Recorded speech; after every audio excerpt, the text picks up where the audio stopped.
concentration. Now it's all about firepower.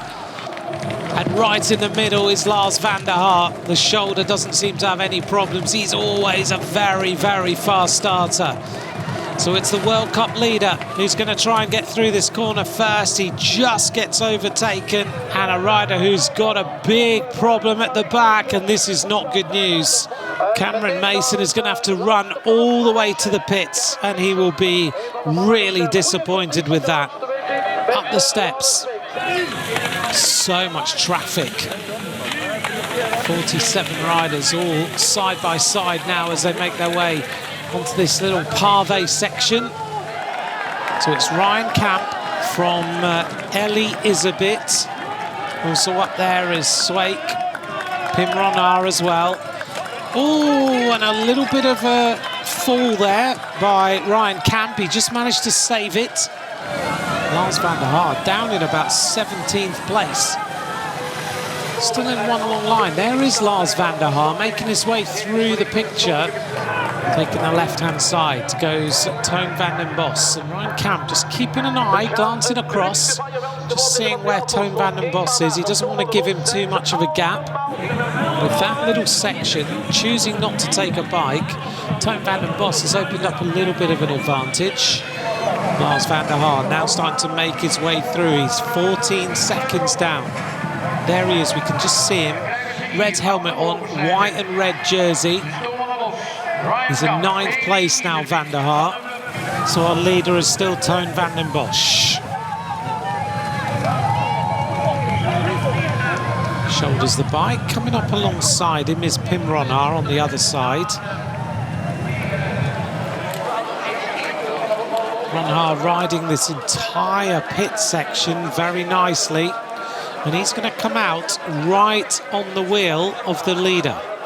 Van der Haar is now with the lead group. So it's a much more compressed line of riders. Van den Bos having a great performance so early in the race today. Two teammates are going to be first and second. This is Pim Ronhaar chasing the duo at the front.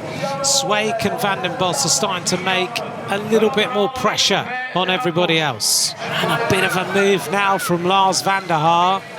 Look at the speed of him through that section. Looked really good as he curved his way round that turn, and he must get the sense that there's a possibility of bringing them back. You can see him in the background there.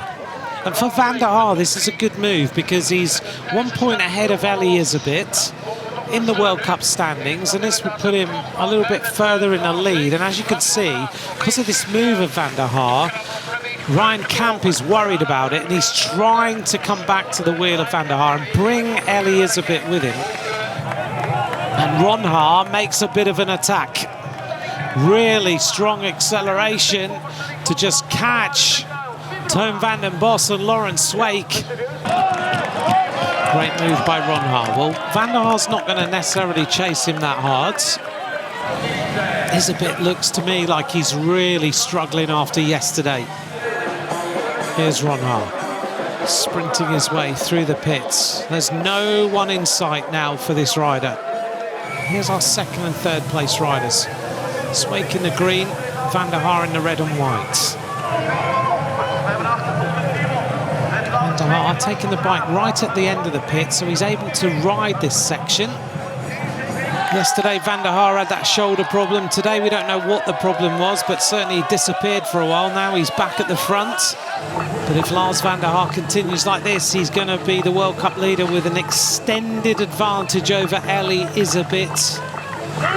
Isabit's had a hard day. You can see that those legs are hurting. Isabit knows he needs to keep as close to van der Haar as he can. But van der Haar is using that endurance and that strength as he sprints away from Laurens Sweik. It's a smile, it's disbelief. but Pim Ronhaar is going to win his first ever UCI Cyclo-cross World Cup round. Congratulations to him. That was a class ride at Dendermonde. Second place for the World Cup leader, Lars van der Haar, despite early problems, finishes in second place. Third place for last year's World Cup winner, Lawrence Swake, shakes his head. That was a tough one. His first World Cup victory, Pim Ronhaar, here in Dendermonde. There's our top three.